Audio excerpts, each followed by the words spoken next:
Muy buenos días, estimados alumnos, o muy buenas tardes. Vamos a iniciar esta clase teórica, primero focalizando el tema de la psicopatología de la percepción.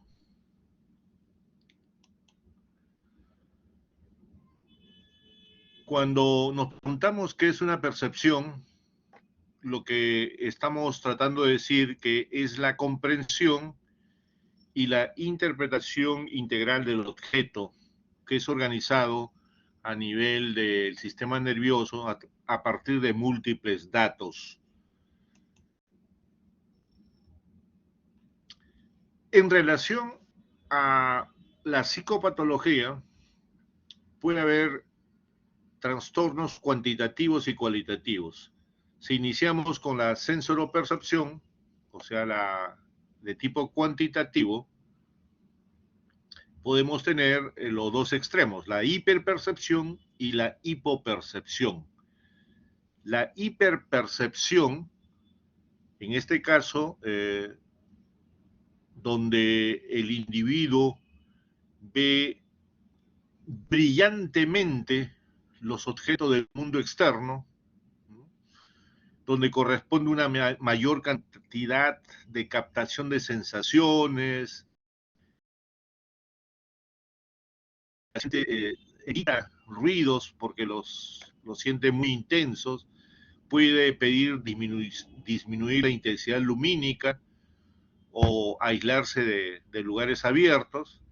Esta hiperpercepción se puede observar en trastornos ansiosos, depresivos, hipocondríacos, en la manía y en la hipomanía del trastorno bipolar y en las afecciones meningias, ¿no? Esto eh, es importante porque también hay problemas orgánicos que pueden generar este proceso de hipercepción. En contraposición, tenemos la hipopercepción, es decir, el individuo ve, siente un número e intensidad de percepciones menor, ¿no? Eh, Todo es gris, todo es oscuro, se presenta sobre todo en pacientes histéricos, ¿no? O en la depresión melancólica, en el delirium o en cuadros orgánicos con obnubilación. Entonces, tenemos en un primer momento trastornos cuantitativos de la percepción, donde la hiperpercepción y la hipopercepción son los elementos centrales. Luego, no olvidar que los seres humanos tenemos una capacidad, por una serie de razones, de presentar ilusiones ópticas. En términos generales, las ilusiones ópticas son normales, pero en algunos casos psicopatológicos, las ilusiones son frecuentes, pueden tergiversarse, pueden confundirse con fenómenos aparentemente patológicos. Entonces, puede haber en las ilusiones el concepto de que en realidad las ilusiones son una deformación de la percepción real, percepciones verdaderas pero falseadas por una serie de razones, ¿no? Hay diversos mecanismos que en términos generales vamos a precisar rápidamente. Por ejemplo, las ilusiones por falta de atención, donde se confunde una persona por otra, un objeto por otro. Por afectividad, es decir, por temor, por deseo, ¿no? Se puede decir ver una persona y aparentemente se le ve a través de otra persona. Las llamadas pareidolias, que vamos a explicar el significado. Las ilusiones por mimetismo. Estamos en el siglo del mimetismo. En las guerras, los uniformes de los soldados son miméticos a través del espejismo, que se da en los desiertos, en los lugares donde puede haber este tipo de... Y la ilusión cinética, que es una ilusión del celuloide, donde pagamos para tener ilusiones. El cine en celuloide es una ilusión cinética o estroboscópica. Y veamos. Por ejemplo, aquí tenemos una ilusión por falta de atención. Acá esta persona, este rostro, está de perfil o está de frente, ¿no? Entonces depende de cómo se le mire, uno puede tener la sensación que está de perfil o está de frente. Aquí aparentemente hay un individuo Rastafari que está esperando el bus, pero en realidad, observando posteriormente, nos damos cuenta que la supuesta peluca Rastafari simplemente era una mancha, donde la persona se había sentado y aparentaba tener un cabello de esas características. Las pareidolias, que son frecuentes en los seres humanos, y cuando uno va al campo, cuando uno va a lugares donde el cielo es límpido y hay nubes que se observan en forma individual, las pareidolias, derivadas del griego eidolon, figura o imagen, es un fenómeno psicológico consistente en que un estímulo vago y aleatorio, habitualmente una imagen, que es percibido erróneamente como una forma reconocible. Entonces tenemos un estímulo vago, aleatorio, que es percibido erróneamente como una forma reconocible, partiendo del concepto que la mente humana, cuando ve algo que no reconoce, le trata de dar forma reconocible que conoce. Por ejemplo, no es infrecuente, y eso seguramente ha pasado a muchos,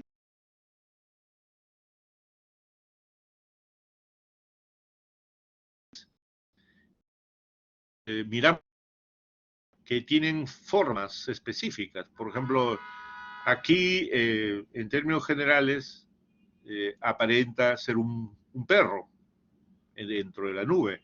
A veces vemos otras formas, ¿no?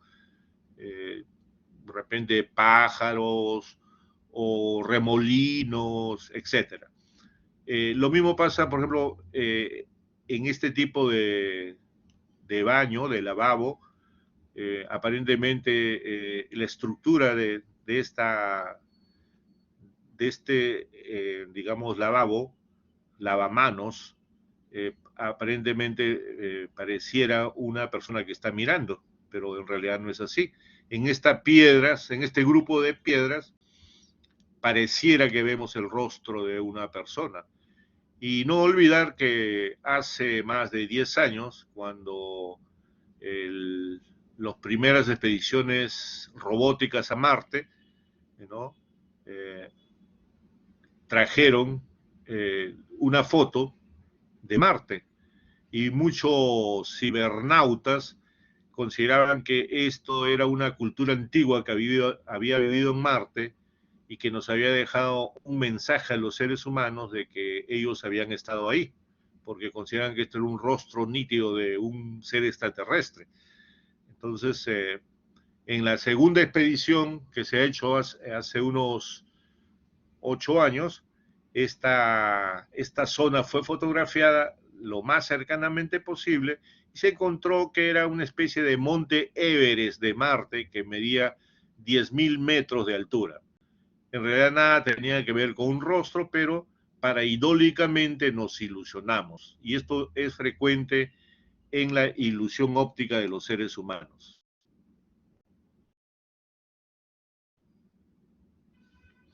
Bueno, el mimetismo, yo lo dije, hay diversas formas de mimetismo, tanto en la naturaleza como los seres humanos. Por ejemplo, un soldado mimetizado en la selva, una mujer mimetizada en torno a una puerta o una ventana, un gato montés de las estepas mimetizado en la nieve o en zonas de ese color, y los animales como la oruga y insectos que pueden eh, tomar pose. Por ejemplo, este insecto, una oruga, puede tomar la pose de una rama con el fin de que los depredadores simplemente no lo molesten, porque ¿qué sentido tendría molestar o destruir una rama?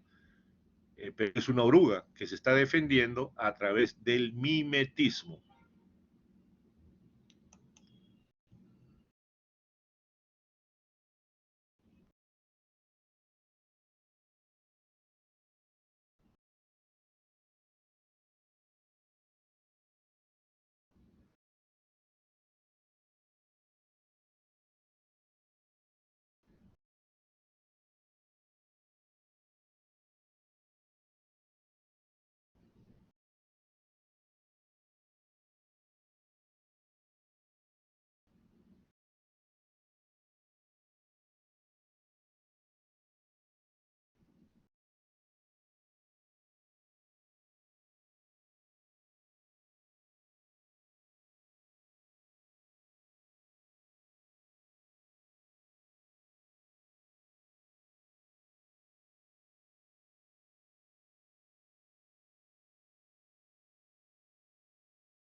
Doctor, disculpe, pero no se le escucha.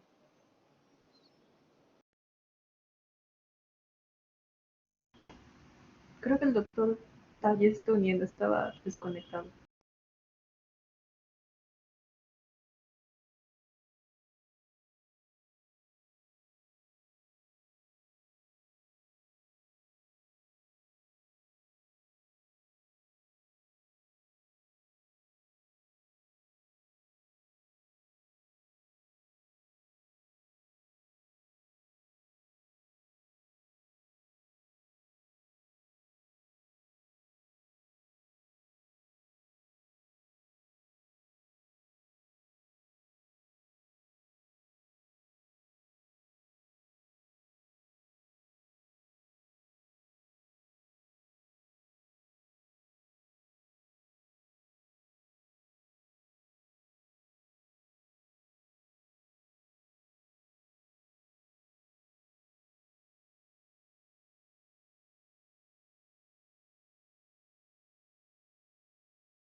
Y otra forma de ilusión óptica, Doctor, evidentemente, es maquillaje. doctor, Sí, doctor, disculpe, no se le había escuchado.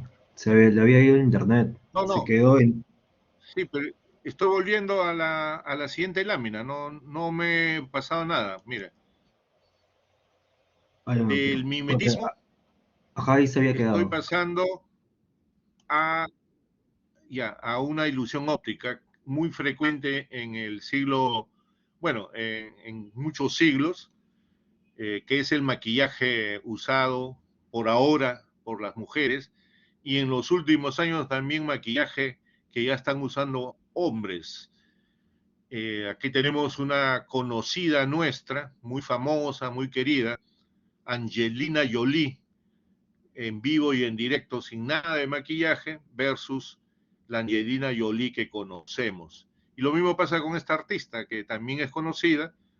En términos naturales, es una dama simpática, pero normal, como se dice, pero cuando utiliza el maquillaje y el arreglo respectivo realmente es una top model, ¿no? Y acá podemos tener personas comunes, ¿no? Por ejemplo, esta chica común y corriente, se maquilla bien y termina siendo también una chica guapa, bella. Lo mismo pasa con esta señorita. Por lo tanto, el maquillaje a la larga también constituye una ilusión óptica.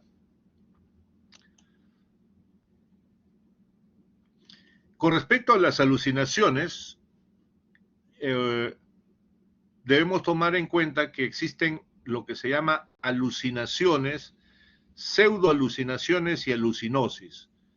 Se llama alucinación a la percepción sin objeto y con juicio de la realidad positiva. ¿Qué significa esto? Yo veo cosas que no existen, pero estoy convencido de que esa cosa sí existe. Nadie me puede decir que no existe porque yo lo veo en el mundo externo. Entonces, percepción sin objeto. En cambio, la pseudoalucinación es una percepción mental. Es una percepción de objetos interiores, también con juicio de realidad positiva. Es decir, estoy convencido que mi percepción mental que yo tengo existe, está ahí, porque lo veo, lo siento. La alucinosis es una alucinación de teología orgánica, donde la persona en algún momento se da cuenta que lo que está viendo no es verdad, no es verdad. Por eso se dice juicio de realidad negativo. Por ejemplo, una clásica alucinosis es la alucinación por consumo de alcohol. El síndrome de Korsakoff puede llevar a alucinaciones de tipo orgánico. En las convulsiones tónico-clónicas pueden vincularse a alucinaciones, a eso se llama alucinosis. En concreto, alucinación en el mundo externo y la pseudoalucinación en representación mental en el mundo interno. Y la alucinosis, una alucinación con juicio de teología orgánica con juicio de realidad negativo.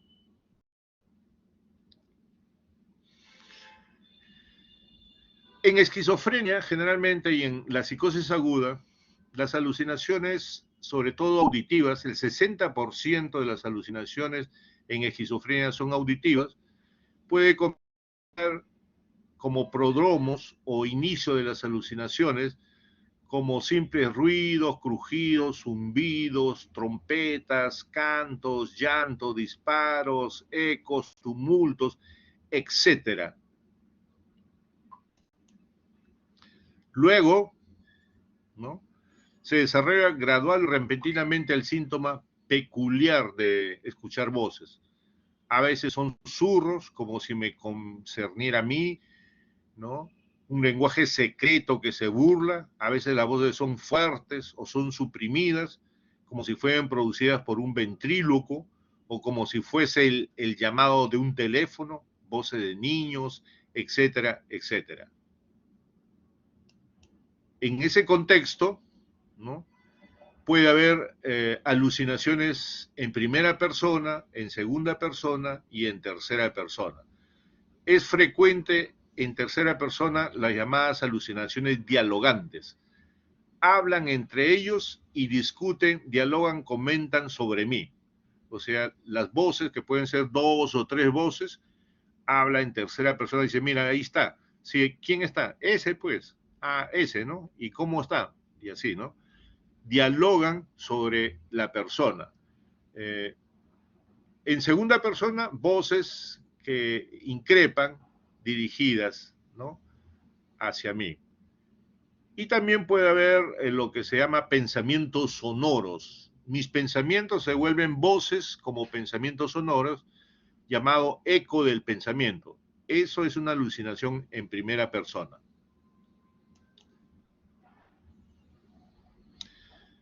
Existe una clasificación de alucinaciones auditivas. Por ejemplo, cuando son elementales, se llaman acusmas. Pueden ser alucinaciones complejas cuando se escucha voces, múltiples ruidos, dialogantes, como ya lo hemos señalado, voces que en tercera persona hablan sobre el paciente. Esta sí es importante que ustedes lo graben.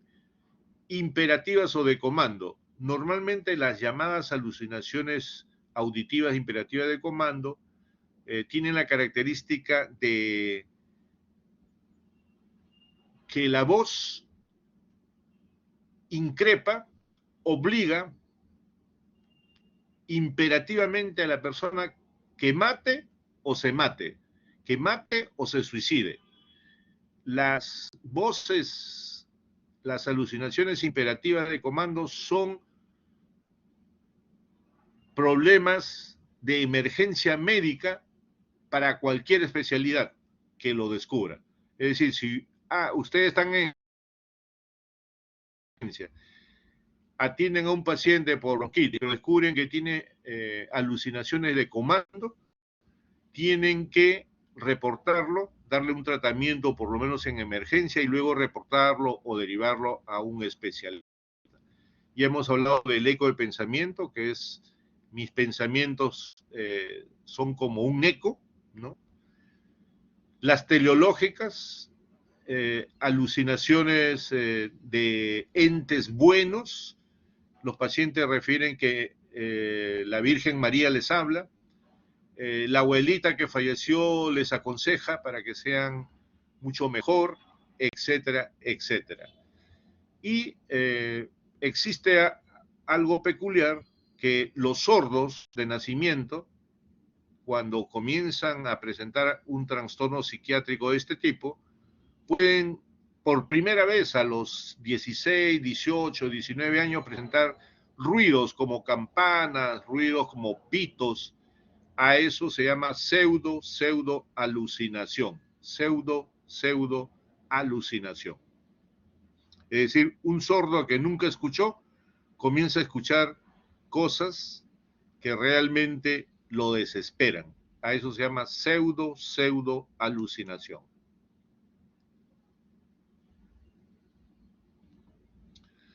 Ya hemos señalado que las comandatorias son martirizantes, están relacionados a conflictos y preocupaciones. En las imperativas el individuo es instigado, insultado, le insta a matarse o a matar, a suicidarse o a matar a una tercera persona, porque esa persona le molesta continuamente.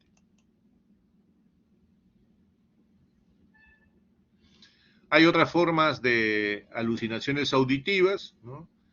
Por ejemplo, Kurt Snyder, en la década del 60, 50, 60, consideraba que estas alucinaciones eran frecuentes en la esquizofrenia, voces que comentan la actividad, voces dialogantes, pensamiento sonoro, eco del pensamiento, y también puede haber alucinaciones bilaterales antagonistas, vale decir que por un oído escuchan al demonio y por el otro oído escuchan a un ángel, por decir, ¿no? Entonces, formas distintas de contenido delirante, agradable para un oído e insultante para otro. Eso se llaman alucinaciones bilaterales antagonistas. En realidad son formas de alucinar, pero todos son alucinaciones o pseudo alucinaciones auditivas, dependiendo del caso.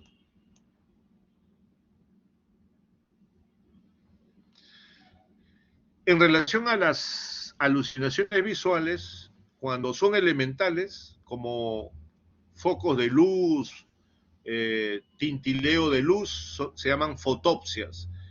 Cuando uno alucina una escena completa, se llaman complejas. Puede haber alucinaciones de cosas estéticas, por alucinar cuadros, pinturas, etc. Puede haber alucinaciones gigantescas o pequeñas, liliputienses, ¿no? Pequeñas o gigantescas gulliverianas. Muchos pacientes alucinan con animales pequeños o grandes, Eso se llama zoopsias. El paciente que puede ver su propia imagen reflejada fuera de su cuerpo se llama alucinaciones autoscópicas. Alucinaciones autoscópicas. No es infrecuente que en la esquizofrenia la persona cree ver en el mundo externo, cree verse en el mundo externo a sí mismo.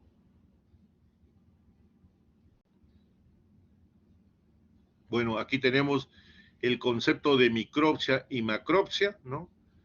Que viene de un cuento clásico de Alicia en el País de las Maravillas, ¿no? Entonces, tenemos Gulliver, pequeñito, alucinaciones gulliverianas, ¿no? Y una alucinación gigante, ¿no? Que puede ser una macropsia.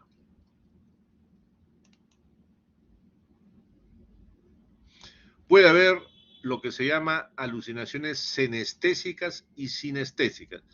Deben recordar que sinestesia con C viene de movimiento. Entonces, el paciente siente que su cuerpo se mueve, pero él no lo está moviendo.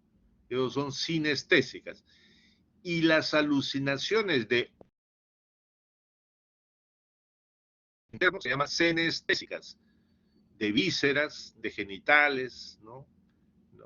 Las sinestesias son las motoras, los mareos son vestibulares, etc. Entonces, aquí el concepto es sinestésica de movimiento, muevo parte de mi cuerpo que yo no lo muevo, lo veo, y las senestésicas, alucinaciones de órganos internos.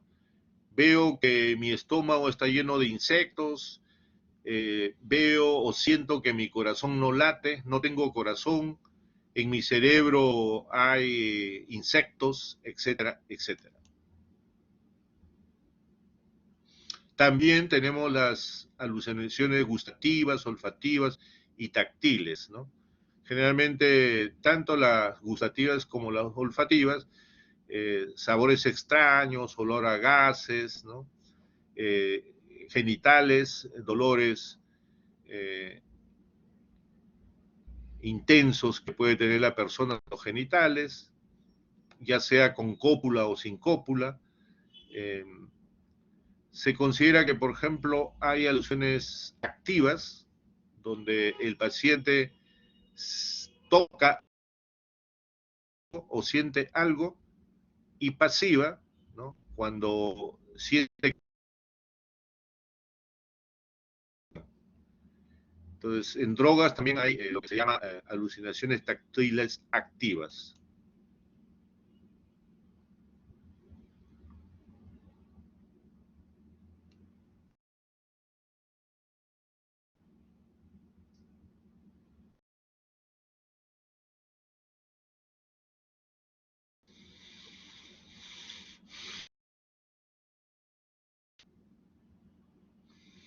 No olvidar para todos los médicos que existen alucinaciones fisiológicas en los seres humanos, las llamadas alucinaciones hipnagógicas e hipnopómpicas. Estas no son psicóticas. Estas pueden darse como alteración del sueño o como un periodo donde la persona cansada, que duerme mal, que tiene muchos problemas, puede tener alucinaciones al inicio del sueño y al final del sueño. Son alucinaciones no patológicas de tipo visual, a menudo constituido por imágenes impactantes, ¿no? Por tensión psíquica, por ansiedad, etc. Entonces, hipnagógicas es cuando uno de estar despierto ingresa al sueño, al inicio del sueño. E hipnopómpicas es cuando sale del sueño. Uno está durmiendo, se despierta y en eso siente o ve fenómenos alucinatorios impactantes. No olvidar que puede haber alucinaciones colectivas que generalmente están inducidas por el poder de la sugestión, ¿no? Y se producen en situaciones altamente emocionantes o emocionales. Generalmente grupos refieren ser testigos de fenómenos extraordinarios como la presencia de ovnis, la presencia de ánimas, etcétera, etcétera. Eso depende de factores culturales y se dan alucinaciones colectivas. Bien, eso sería en relación al fenómeno de alucinaciones o de la sensoropercepción. Ahora vamos a hablar sobre el tema de pensamiento.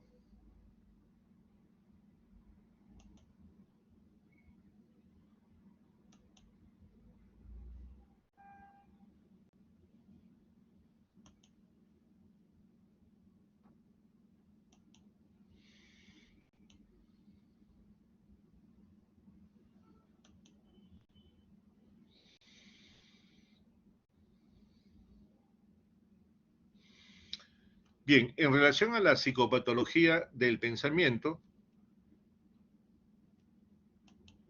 rápidamente podemos señalar que el pensamiento es un proceso activo y reglado que procesa la información a través de imágenes, conceptos, palabras, reglas. Y todo pensamiento llega a una meta, llega a un objetivo, hacerse comprender en este caso. Cuando ese proceso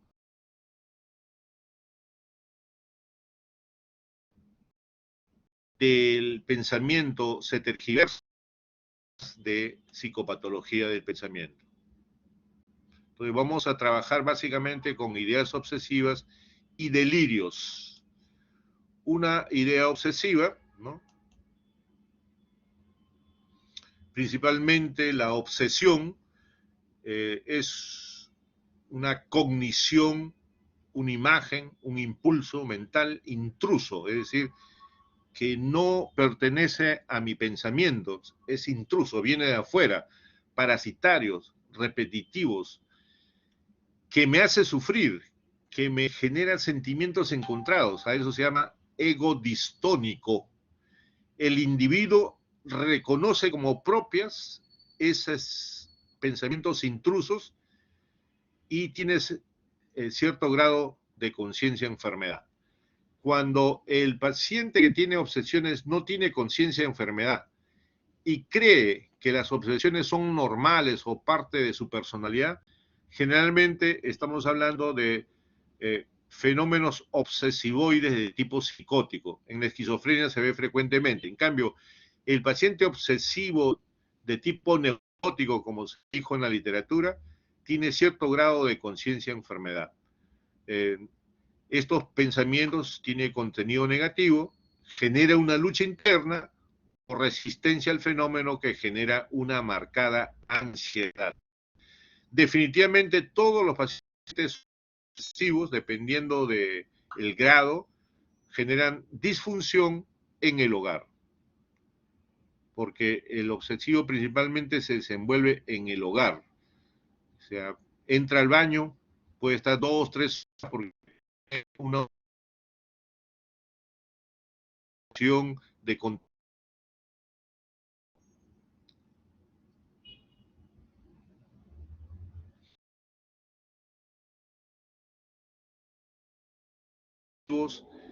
imágenes o representaciones,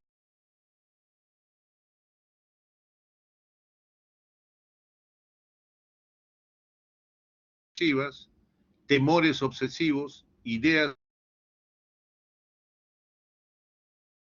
propiamente dicho, dudas.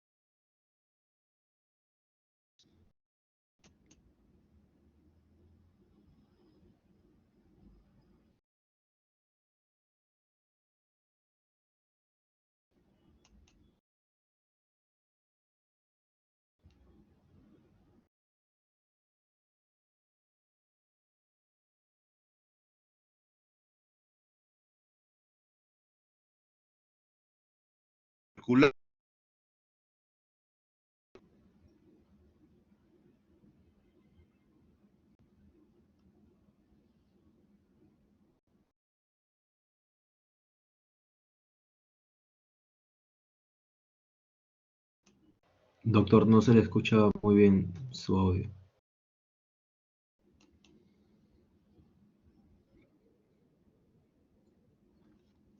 No, no, ahorita estoy callado porque la lámina no carga. Quiero definir el concepto de compulsiones, porque ya definí el concepto de obsesiones. Las compulsiones son actos o rituales compulsivos como forma de conducta estereotipadas y repetitivas. El individuo, a través de las compulsiones, se intenta resistir a él con cierto grado de ansiedad. O sea, intenta resistir tanto a las obsesiones como a las compulsiones.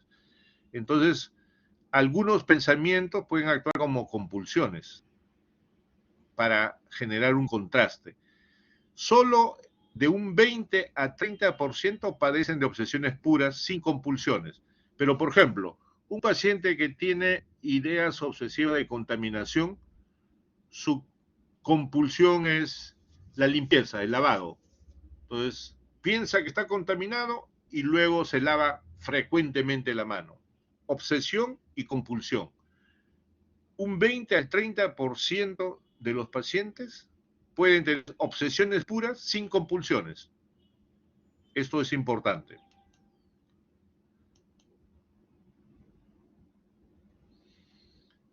En relación a los delirios, el concepto es juicios falsos que el sujeto los mantiene con gran convicción, no influenciables por la experiencia ni por conclusiones irrefutables.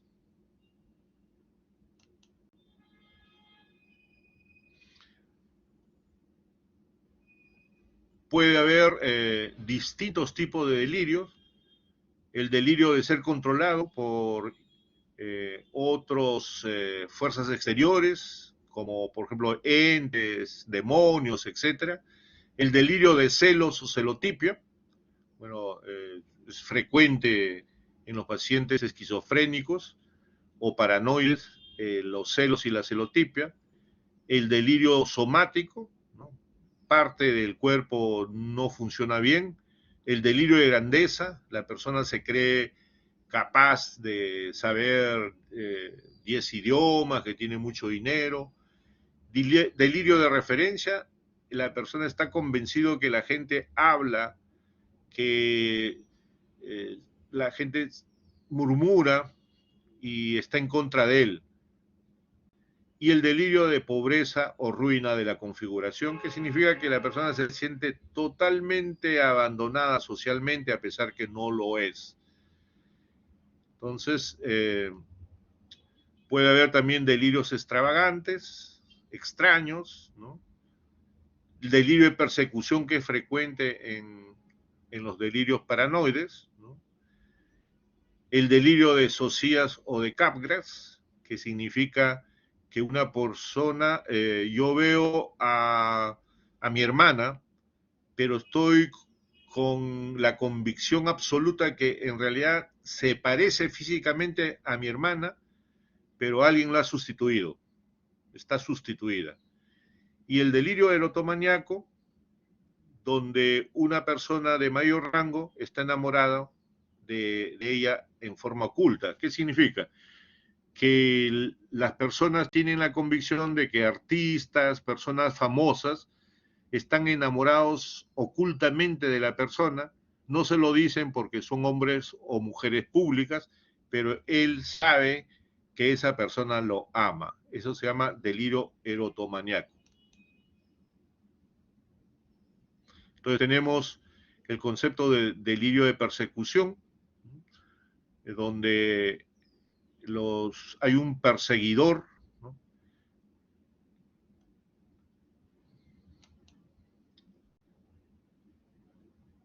El megalomaniaco, la persona tiene facultades extraordinarias, tiene una misión especial. Puede haber delirios religiosos o místicos de tipo megalomaniaco, formar una iglesia universal, tener vínculos especiales con divinidades, tener poderes sobrenaturales. Los hipocondríacos, delirios hipocondríacos, es como una hipocondría, pero llevado a una expresión máxima. La persona está convencida de que sufre de una enfermedad e interpreta signos corporales normales de acuerdo a esta creencia.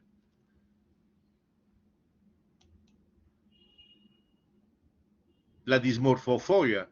La persona está convencido de que varias partes de su cuerpo están deformes. Se mira al espejo y ve que su cara es deforme, ¿no? Generalmente estas personas son perfeccionistas, tímidos, socialmente ansiosos y sensibles al rechazo.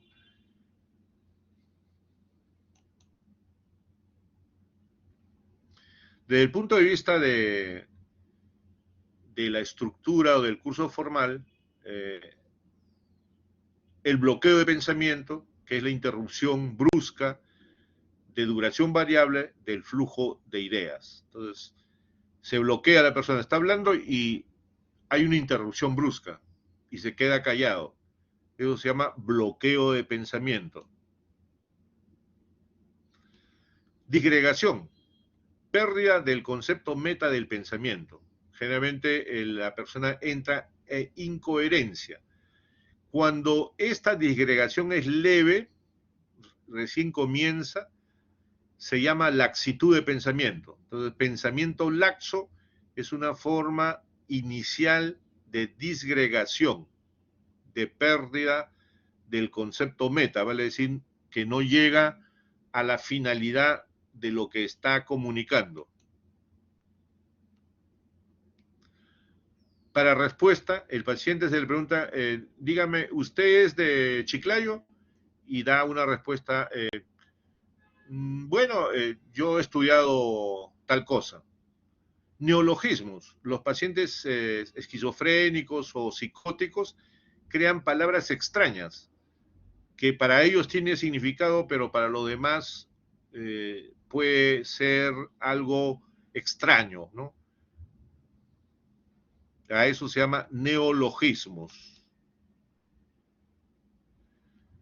Cuando el pensamiento está acelerado, se llama fuga de ideas. Se da sobre todo en episodios maníacos. Persona habla, habla, habla, habla, habla, como si fuera una paporreta y eso produce ese problema.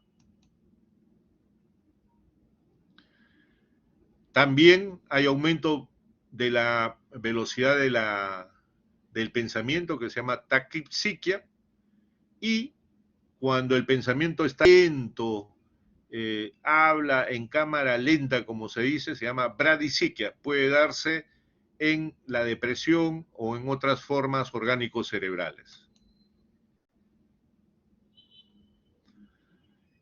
En los pacientes con retardo mental o retraso mental hay lo que se llama el concretismo de lo mental, el discurso en el que se aprecia un manejo de la realidad a un nivel básico, no abstracciones, ¿no? Tiene escasa reflexión porque tiene un retardo mental y lleva a la circunstancialidad, que también es una segunda psicopatología, donde hay tendencia a incluir referencias detalladas de múltiples situaciones o temas relacionadas con el contenido central. Estas personas dicen, bueno, ¿dónde fuiste ayer? Bueno, ayer caminé por la calle y me vi con una persona, entonces esa persona me dijo que había una tienda, fui a la tienda, conversé, y antes de responder que fue a donde su tía, circunstancialmente incluye múltiples referencias detalladas. Esto se ve en retardo mental leve y en epilepsia. Hay mucha circunstancialidad.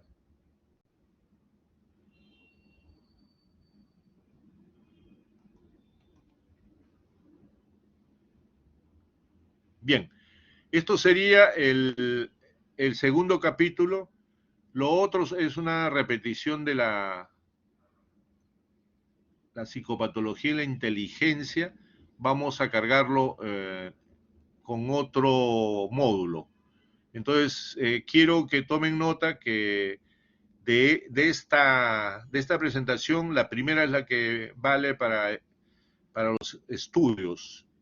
Voy a cargar una tercera presentación de psicopatología de la inteligencia.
Bien, la tercera parte de la clase, de acuerdo al sílabus, es lo que se llama la psicopatología de la inteligencia.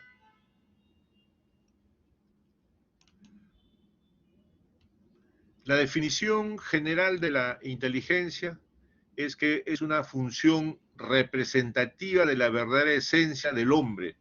Es la única capaz de jerarquizar a las funciones psíquicas superiores, es decir, utilizar adecuadamente la conciencia, el juicio, la razón y creación, permitiéndole al hombre la solución de cuanto problema o situación nueva que se le plantea, a la vez que le confiere individualidad a su personalidad. Entonces, la inteligencia en realidad lo que finalmente busca es, a través de las funciones psíquicas superiores, solucionar los problemas en la forma más eficiente y más rápida posible.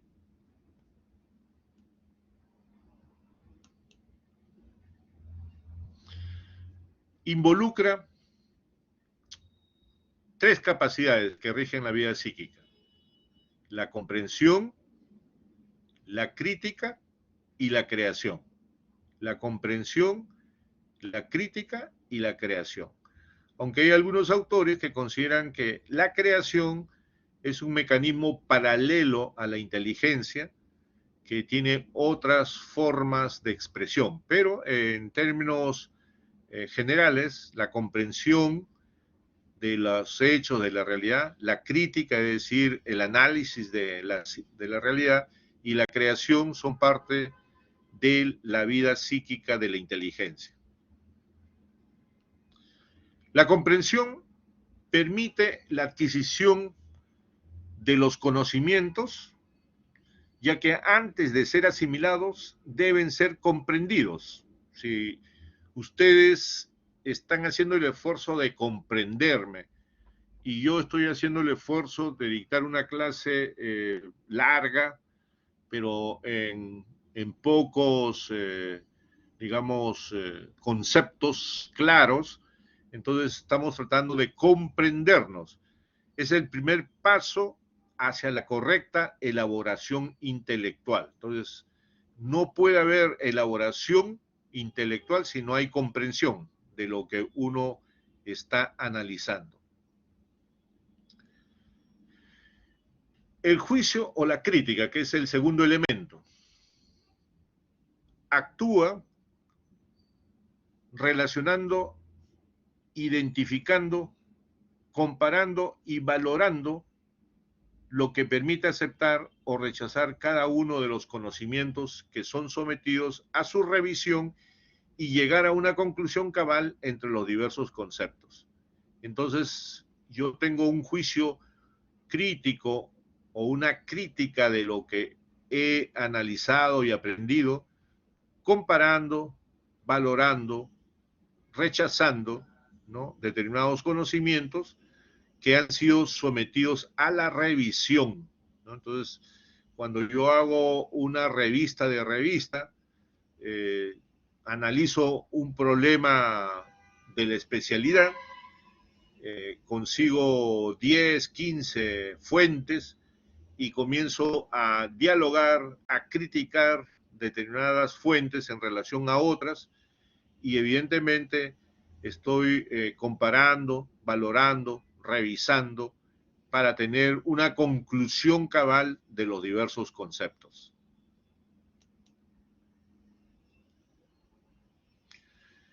A su vez, como ya señalé, la creación.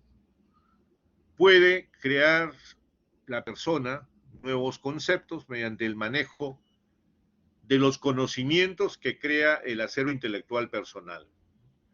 Interviene en todos los órdenes de la vida, desde el juego de los niños hasta las obras más grandiosas y los pensamientos más elevados del ser humano. Entonces, por ejemplo, una tesis de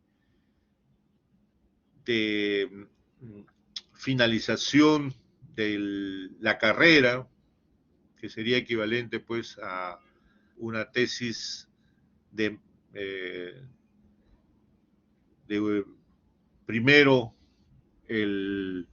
el grado de bachiller y luego de licenciado, de licenciatura, o una tesis de maestría, ¿no? O de segunda especialización, evidentemente nos permite manejar múltiples conceptos especializados y llegar a conocimientos o plantear conocimientos que crean determinados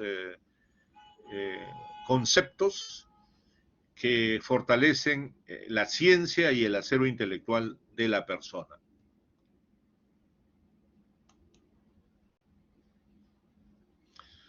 Obviamente, para poder analizar los procesos que utiliza la inteligencia, la abstracción es importante analizarla. ¿Qué es la abstracción? Es la forma más desarrollada de las funciones corticales superiores y es un buen indicador de la función intelectual general. Tiene por lo menos dos componentes: la adquisición del conocimiento intrínseco de las cosas, prescindiendo de sus cualidades materiales, y la habilidad de hacer generalizaciones válidas sobre las cosas después de adquirir dichos conocimientos. Entonces, la abstracción nos lleva a la adquisición de la médula de los conceptos y a partir de esa médula de los conceptos, la habilidad de hacer generalizaciones, abstracciones, como se dice, válidas sobre determinadas cosas o aspectos. El pensamiento abstracto es fundamental en la inteligencia. Obviamente, dentro de ese proceso de inteligencia, el cálculo es parte de ese proceso. Entonces, la calculia es la habilidad para realizar operaciones, ¿no? Habilidad para contar, para tener comprensión numérica, ejecución de operaciones orales. Obviamente, en los tests de coeficiente intelectual, las preguntas de cálculo son de importancia.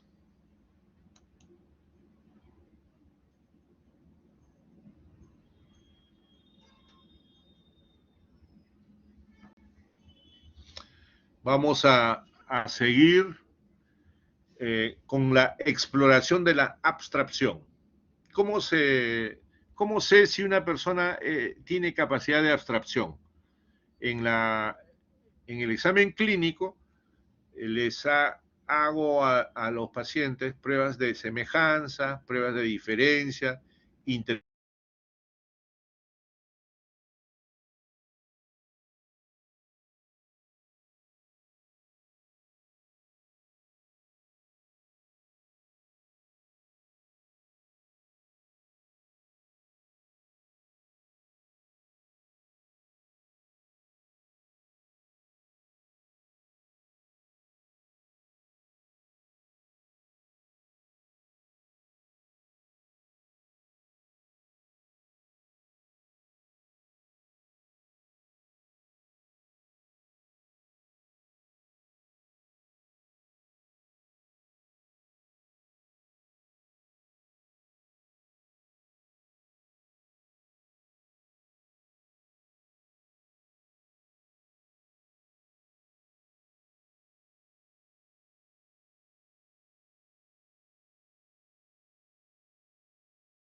bueno, las pruebas de semejanza puede ser, por ejemplo, ¿qué se parece?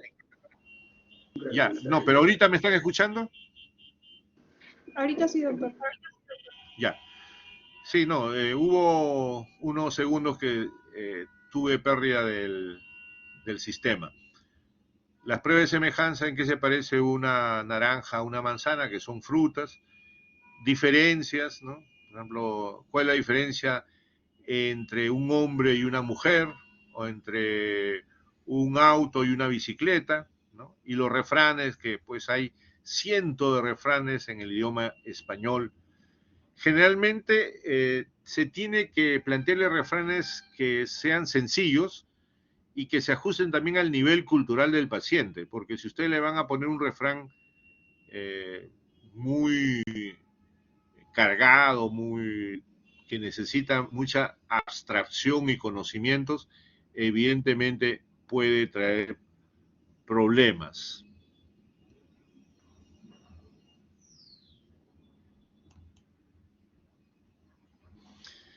En relación a los grados de inteligencia, según Wechsler, que ha sido el psicólogo que ha trabajado en torno a los niveles del CI que pueden encontrarse, podemos encontrar que el coeficiente intelectual está relacionado, si yo tengo 130 a más de CI, tengo pues un grado muy superior. Generalmente es considerado ya brillante o genio.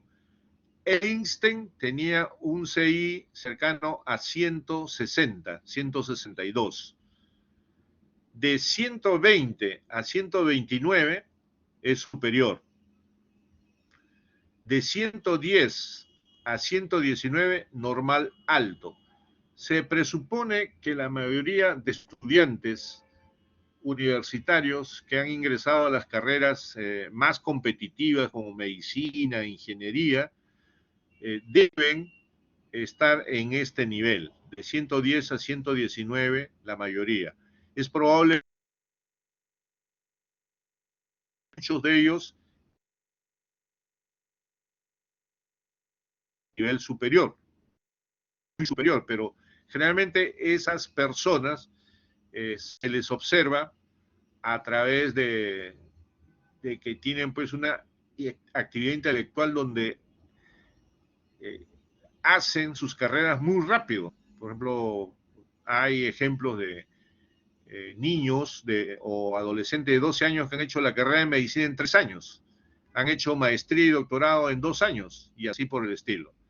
Luego viene el normal medio, donde está la mayoría de la población, de 90 a 109. El normal bajo, de 80 a 89. Estos ya están dentro de un rango casi inferior. Algunos de ellos son lo que se llama inteligencia limítrofe. Ya cuando hablamos de inferior, 70 a 79. Acá están los limítrofes y algunas personas que tienen problemas cognitivos. Y ya hablamos de retardo o retraso mental cuando es de 69 a menos, de 69 a menos.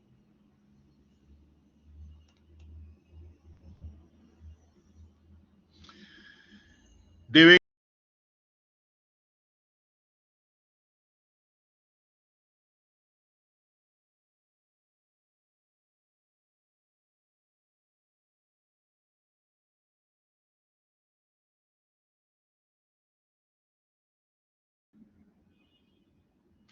¿Ahí me escuchan?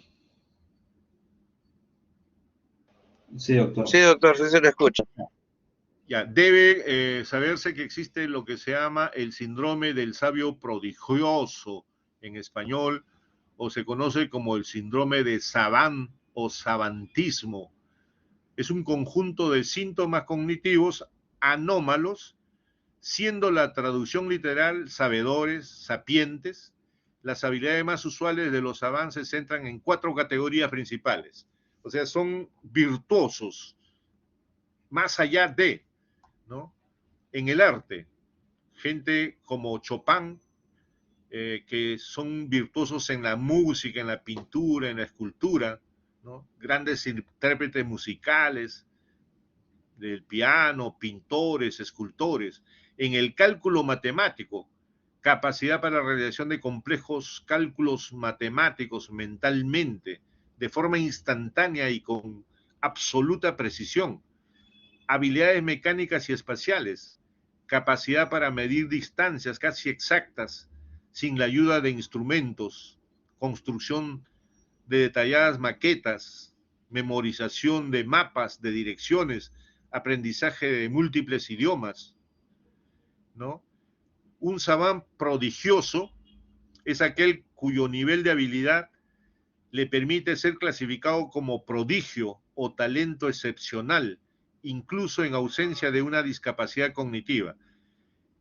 Hay una discapacidad cognitiva que puede estar asociada al síndrome de Savant, que es el autismo leve.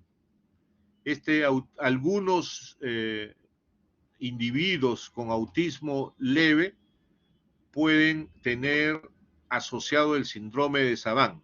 Seguramente ustedes han visto la serie de Good Doctor, ¿no? Donde hay un individuo, un médico que tiene autismo leve, pero también tiene el síndrome del sabio prodigioso, ¿no? Entonces, la mayoría de los que sufren el síndrome tienen alteraciones en el hemisferio izquierdo de su cerebro, es decir, hay disfunciones de nacimiento en el cerebro izquierdo. Y cuando eso se produce, cuando el hemisferio izquierdo no funciona bien, el derecho piensa importantes que finalmente se convierte en el síndrome del sabio prodigioso.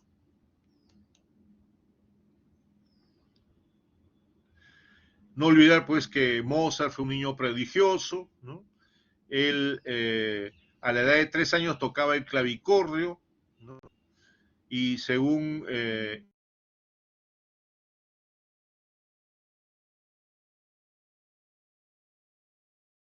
de la primera sinfonía a la edad de años y una ópera a los 12 años. Sus interpretaciones eran organista, violinista y director, y destacaba por sus improvisaciones que solía realizar en conciertos y recitales. Lastimosamente, murió a los 35 años y compuso más de 600 piezas de su repertorio musical. Bueno, el mundo de la música clásica no sería tan vasto sin los aportes de Mozart. Este señor, poco conocido, es considerado el hombre más inteligente del punto de SI del mundo hasta estos momentos. Ya no vive, pero en la época que vivía, en el año 1898, nació en Nueva York. Su nombre verdadero era William James Sidis, ¿no? Demostró su talento desarrollando una tabla de logaritmos en base de 12 y dio una conferencia sobre ello en la Universidad de Harvard un año después. Sidis es considerado como el hombre más inteligente que jamás haya vivido, con un cociente intelectual que iba entre 250 a 300.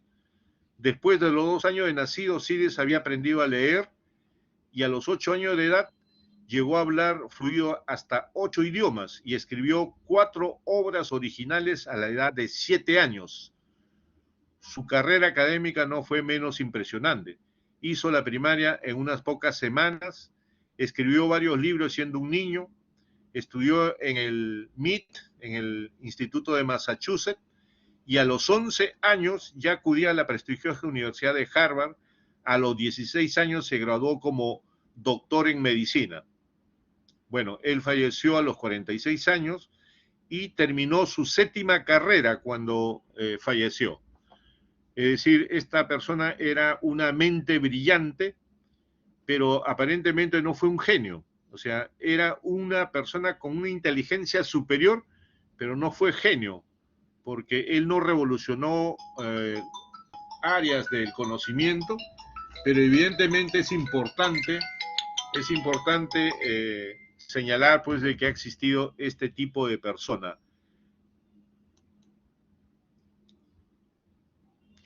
Otra de las cosas que tenemos que analizar para medir la inteligencia es el juicio crítico de realidad, donde el juicio, el raciocinio y el pensamiento son un continuum. Es una actividad psíquica mediante la cual el espíritu realiza una síntesis mental que permite llegar a la conclusión entre las ideas o conocimientos. O sea, yo pongo en la balanza mis argumentos, las cosas que he aprendido y voy para adelante. Eso es juicio crítico de la realidad.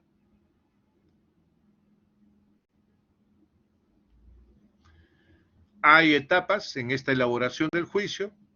La etapa de elaboración que se hace identificando los conocimientos. La etapa crítica se hacen las comparaciones y la selección de los conocimientos aportados a la conciencia. Luego se hace la valoración de todo lo seleccionado para llegar a una conclusión definitiva. Entonces, elaboro y luego llego a una conclusión a través de la crítica.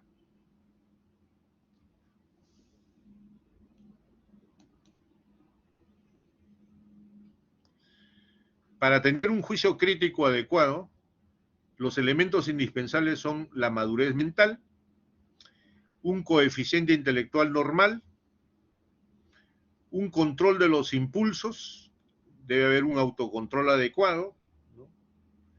Y un adecuado funcionamiento de la memoria, de la conciencia, del pensamiento, del lenguaje, la percepción y el sistema motor. En realidad, pues, es fundamental para tener un buen juicio crítico, tener un sistema nervioso adecuado, tal como se está señalando.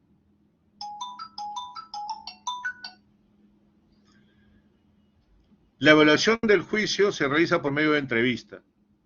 Se le hacen al paciente preguntas combinadas: ¿qué hará usted al salir del hospital? ¿Cómo hará si las cosas no salen como los ha planeado? ¿Cómo piensa afrontar su problema? ¿No? ¿Qué metas tiene a corto o a mediano plazo? Entonces, se hace preguntas en perspectivas para que la persona evalúe con su juicio crítico determinados aspectos de su vida.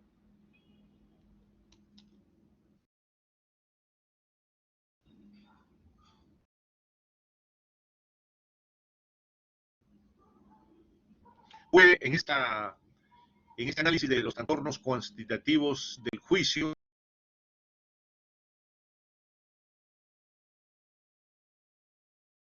haber un juicio insuficiente, debilitado y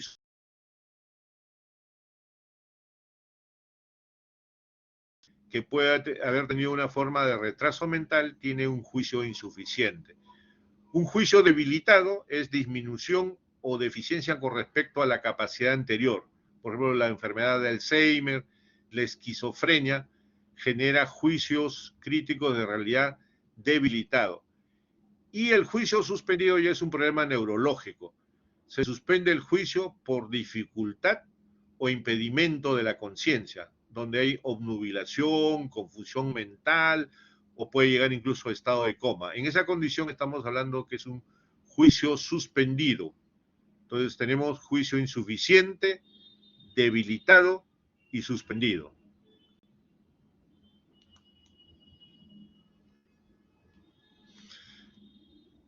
Un trastorno cualitativo de la inteligencia es la deficiencia mental. Aquí hay una metáfora muy interesante que quiero que lo aprendan. En la demencia, perdón, el deficiente mental, el retardo mental, el retraso mental, como se le ha llamado en algún momento, es un pobre de nacimiento desde el punto de vista de la inteligencia. Mientras que la demencia, que también daña la inteligencia, es un rico que se ha arruinado mentalmente. El deficiente mental es un pobre de nacimiento y el demente es un rico que se ha arruinado. Es una disminución de la capacidad intelectual que puede ser congénita o adquirida, ¿no? Entonces podemos tener problemas en el parto, malas maniobras, sufrimiento cerebral, complicaciones físicas, infecciosas, enfermedades de la madre como la rubiola, el SIDA. Entonces, hay de esa manera déficit de inteligencia, que supone un funcionamiento intelectual inferior al promedio. Entonces, los sinónimos que se han utilizado son retardo mental, deficiencia intelectual, subnormalidad, oligofrenia.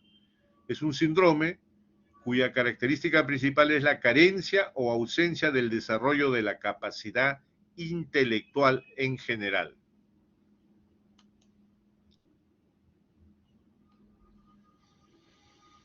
Entonces, acá se alude, cuando se habla de retraso mental, a un funcionamiento intelectual general inferior al promedio que se origina en el periodo del desarrollo y se asocia a un déficit de conducta adaptativa.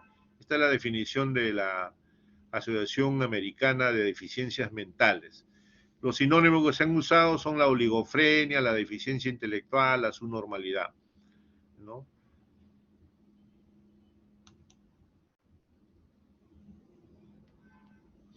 Las causas del retraso mental pueden ser del sistema nervioso,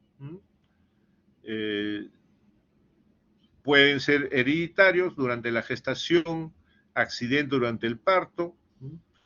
La clasificación de retardo mental o retraso mental está elaborada en base de la capacidad intelectual, la conducta adaptativa al medio ambiente, la capacidad de independencia personal y la responsabilidad social según edad y grupo cultural. Es decir, el retraso mental no solamente es un tema de bajo CI o bajo capacidad intelectual, sino también cómo se adapta a su medio ambiente, qué tan independiente es para desarrollarse como persona y qué tanta responsabilidad social según la edad y grupo cultural tiene. Evidentemente todo eso está en déficit. Tenemos una clasificación del retardo mental o del retraso mental cuando el coeficiente intelectual va de 50 a 69, es un retardo mental leve, de 35 a 49 moderado, de 20 a 34 ya es un retardo mental severo, y menos de 20 es profundo. Entonces, se considera pues de que la mayor parte de los retardos está entre leve a moderado. Los severos y profundos son la minoría, pero generalmente son pacientes que necesitan tratamiento permanente de la red de salud y de la propia familia, porque son en realidad personas que no pueden desarrollar las mínimas habilidades de autocuidado, de inserción social, etcétera, etcétera. En cambio, los pacientes con retraso o retardo mental leve a moderado son educables, es decir, pueden tener una educación que les permite, digamos, aprender determinadas habilidades que luego les llevará a poder insertarse socialmente.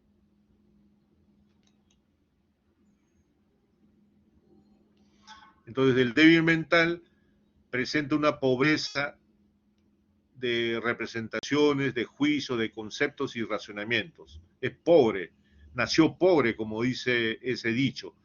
La capacidad de comprensión es elemental y superficial y su personalidad es primitiva, en especial su afectividad y reacciones. Es incapaz de sintetizar, hacer generalizaciones y abstracciones, así como tener una visión de conjunto. Los oligofrénicos superficiales suelen pretender metas demasiado altas y es aquí donde se nota su incapacidad. Oligofrénicos superficiales se llama a los que son